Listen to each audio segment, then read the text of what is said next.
Picture this. A radiant summer afternoon in an affluent neighborhood of San Diego. Malik Bennett, a former firefighter with over a decade of service, is finally living his dream. After years of saving and countless extra shifts, he has bought his dream home, a magnificent 2-story villa with a shimmering swimming pool that sparkles under the California sun. Just as he settles into his lounge chair, eyes closed, soaking up the warmth, the serenity is disrupted. Police sirens pierce the air, and 2 patrol cars screech to a halt in front of his house. Officers, hands resting on their holsters, approach the fence. "Sir, we received a report of a suspicious individual trespassing in your pool area," one of the officers states. Malik sits up, a familiar knot tightening in his stomach. He knows exactly who made that call. Out of the corner of his eye, he spots his neighbor, Clara Santiago, peeking through her curtains with a smug grin.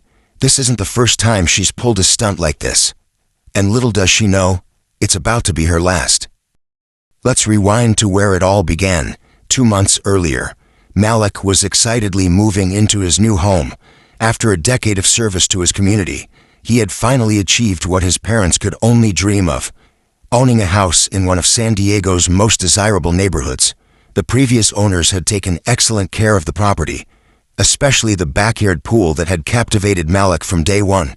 While arranging his patio furniture, he first noticed her, Clara Santiago, standing in her second-floor window, phone pressed to her ear, watching him intently. Malik waved politely, but she quickly vanished behind her curtains. The next day, while Malik was picking up supplies at a local hardware store, his security camera pinged.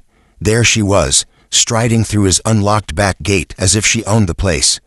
Donned in a high-end swimsuit and carrying an extravagant beach towel, she carelessly spread her belongings on his pool chair and dipped her feet into his pool. When Malik returned and confronted her, Clara's reaction was unforgettable. "Oh," she feigned surprise, hand pressed to her chest. "I thought you were the new pool maintenance guy. The previous owners always let me use their pool." Her condescending smile ignited his anger, but years of firefighting had taught him to remain composed. "Ma'am, I'm not the maintenance guy. I'm the new owner," Malik replied calmly, "and I'd appreciate it if you asked for permission before entering my property." Clara's face twisted into disbelief. "You, the owner?" She laughed nervously. "There must be some mistake. I know the realtor for this property and she never mentioned." She gestured dismissively towards him, leaving the insinuation hanging in the air. "There's no mistake, Mrs. Santiago. This is my home and you are trespassing. Please leave."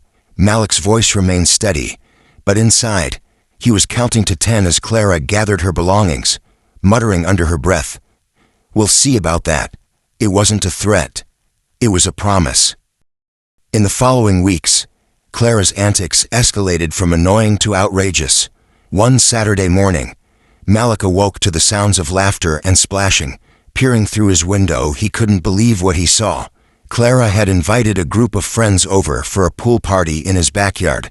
"Ladies, you need to leave immediately," Malik declared, stepping onto his patio. "This is private property." "Oh, don't be difficult," Clara waved dismissively. "We're just having a little fun. Besides, this pool doesn't get any use." Her friends shifted uncomfortably, glancing at the pristine pool. "Clara told us she had permission," one woman whispered, hastily gathering her things. Malik held his ground, recalling his de-escalation training. "Mrs. Santiago, this is your final warning. The next time you trespass, I'm calling the police." "Go ahead," Clara sneered. "The last to leave. I know everyone at the precinct. My husband plays golf with Captain Ramirez." That afternoon, Malik installed security cameras. He had learned from his years in the service to document everything. Within days, the cameras captured Clara testing his gate, peering through his windows, and even trying to use a key she had obtained from the previous owners. The final straw came when she hosted her book club. Malik returned from grocery shopping to find 8 women lounging in his backyard, sipping wine and soaking up the sun by his pool. This time he did call the police. Officers Lopez and Chen arrived, "Hey Malik, long time no see," Officer Lopez exclaimed. Then noticed the situation. "Oh, it's this kind of call." Clara instantly switched to tears. "Officers, I'm so glad you're here. This man is harassing us. We've always had pool privileges with the previous owners, and he's being completely unreasonable." "Ma'am," Officer Chen interrupted. "Mr. Bennett was one of our best firefighters. If he says you're trespassing, you're trespassing. Please leave before we have to make this official." As the women hurried out, Clara's face flushed with humiliation. "This isn't over," she hissed. "You don't belong here, and I'll make sure everyone knows it." Clara's campaign against Malik took a darker turn. Suddenly, suspicious neighbors began posting on the community forum about unusual activities at his address. His morning paper started disappearing, and anonymous complaints about his unkempt yard flooded the HOA. Despite his lawn being perfectly manicured, but Malik had spent years in emergency services honing his skills in collecting evidence. His cameras caught Clara stealing his newspaper at dawn, photographing his house at odd hours, and even pouring weed killer on his prized flowers under the cover of darkness. During the monthly HOA meeting, Clara played her biggest card yet. "I'm concerned about property values," she announced to the room, shooting Malik a sidelong glance. "Some recent changes in the neighborhood have made my potential buyers uncomfortable." Malik stood up calmly, phone in hand. "Interesting you should mention property values, Mrs. Santiago. Would you like to explain this footage of you vandalizing my garden last Tuesday at 11:47 p.m.? The room fell silent as he played the crystal-clear video. Clara's face drained of color, but she quickly regained her composure. "I was checking for suspicious activity. Someone's been damaging properties in the neighborhood." "Yes," Malik replied coolly. "And now we all know who that someone is." That evening, Malik discovered that someone had tampered with his pool water, filling it with dish soap that would take days to clear out. As he watched the bubbles dance across the surface of his once pristine pool, a plan began to form. If Clara wanted to play games with his pool, perhaps it was time to give her a taste of her own medicine with a clever twist. Malik remembered a conversation with an old colleague about a harmless, non-toxic dye used in pool maintenance, the kind that activates when it comes into contact with certain chemicals found in cosmetics and sunscreens. It was the perfect solution. It would take days to fade from skin. For the first time since this nightmare began, Malik smiled. Sometimes the best way to handle a bully isn't to fight fire with fire. It's to give them a memorable lesson in karma. He conducted his research carefully. The dye he ordered was completely safe and regularly used by pool maintenance professionals to detect leaks. The best part, it reacted specifically with certain high-end sunscreens, the exact kind Clara and her friends loved to use. He tested it in a bucket with some of Clara's favorite brand of sunscreen, which he had noticed left behind on his pool chairs. The result was perfect. A vivid, unmistakable green that would take at least a week to wash off. The timing couldn't have been better. Through neighborhood gossip, Malik learned that Clara was planning another unauthorized pool party that weekend, a gathering to support local real estate values, as she called it, code for "let's make the new neighbor uncomfortable." Malik prepared meticulously. He installed 3 additional hidden cameras at various angles, ensuring he captured every possible view of the pool. Then, he added the dye to the pool using the exact concentration recommended by the manufacturer. To anyone watching, the water appeared completely normal, crystal clear and inviting. That evening, he noticed Clara on her phone in her backyard, gesturing animatedly towards his house. "Yes, he's usually gone all day on Saturdays," she said loudly enough for him to hear. "Trust me, it'll be fine. Bring your best swimsuit." Malik chuckled to himself as he packed his car the next morning, making sure Clara saw him leave.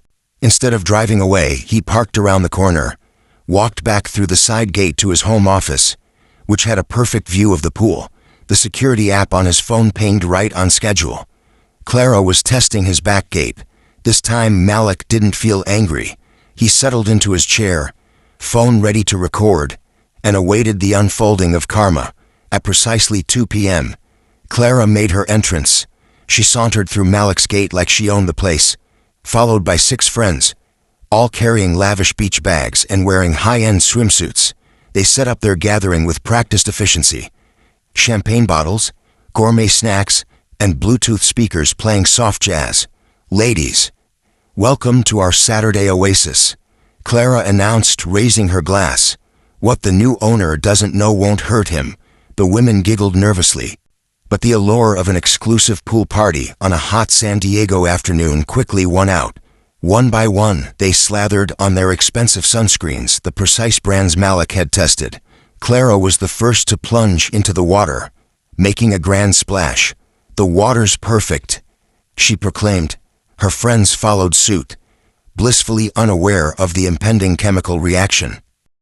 It began with Clara's friend, Isabella. Clara, is your skin changing color?" The woman stared at her arm in horror. Under the blazing afternoon sun, a vivid green tint spread across her skin.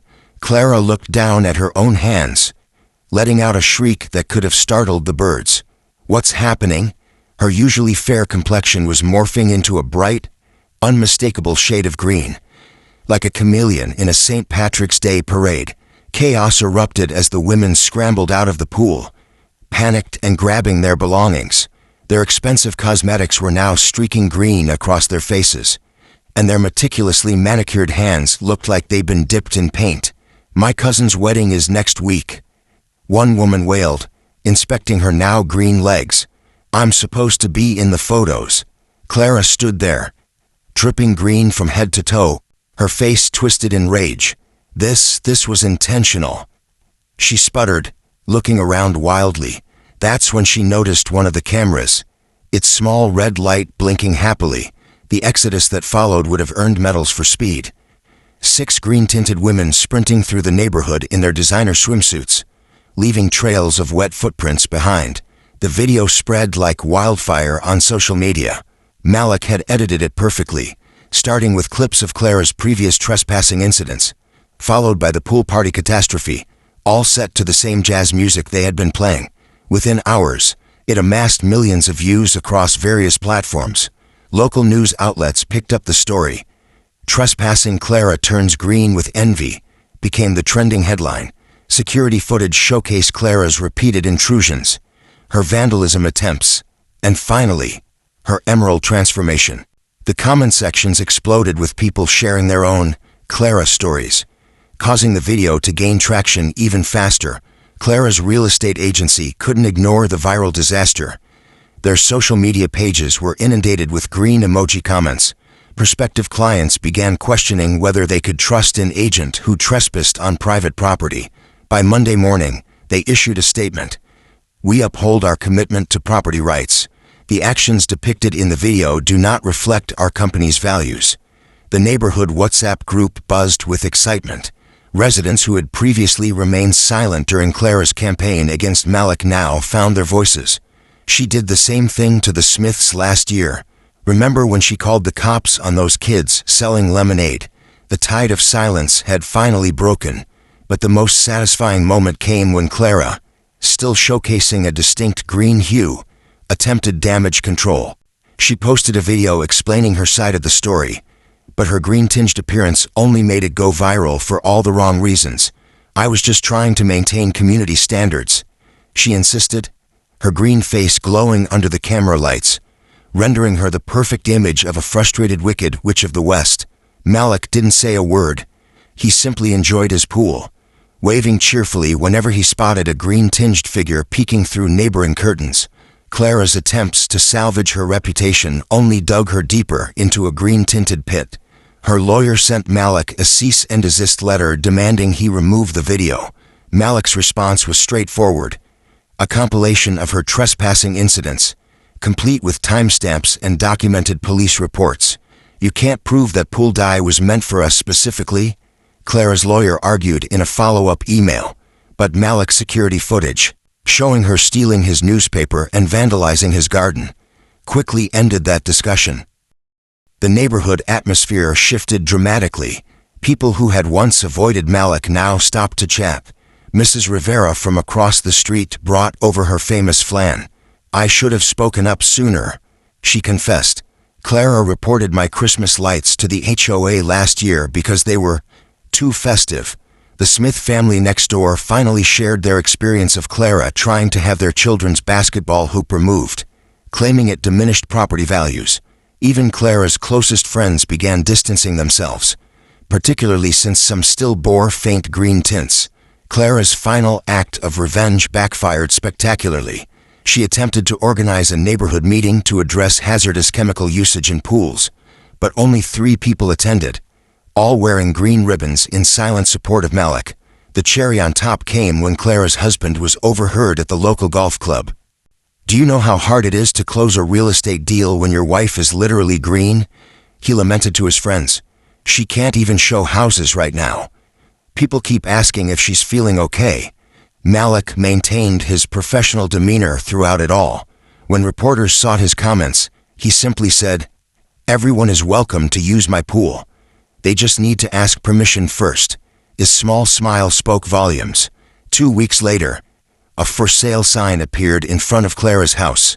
The remaining green tint had finally faded from her skin, but her reputation was permanently stained. She began taking the long way around the block to avoid passing Malik's house, especially during his weekend pool parties. These gatherings had become the highlight of the neighborhood. Malik hosted them with written invitations, safety rules, and his famous barbecue ribs. Children splashed joyfully while parents engaged in conversation, creating the kind of community Clara had claimed to protect but ultimately fractured. "You know," said Tom from 2 doors down, "I've lived here for 20 years, and this is the first time I've truly known my neighbors." He was helping Malik prepare for a Labor Day barbecue, the pool sparkling invitingly in the background. The Rivera kid started a running joke, tiptoeing exaggeratedly past Clara's house while wearing swim gear, calling out in playful whispers, "Don't tell Clara." Even their parents couldn't help but chuckle. Clara's moving truck pulling away marked the start of a new chapter for the neighborhood. Malik raised a glass of lemonade in his backyard, not in celebration of her departure, but in gratitude for how standing up against a bully had united his community. A year later, Malik's pool remained the heart of the neighborhood. The new family that purchased Clara's home, an interracial couple with twin daughters, fits seamlessly into the community. Their girls joined the swim team, and Malik helped them practice on weekends. Occasionally, visitors inquire about the small framed photo near his pool gate. It depicts a group of people running through the neighborhood, their skin an unmistakable shade of green.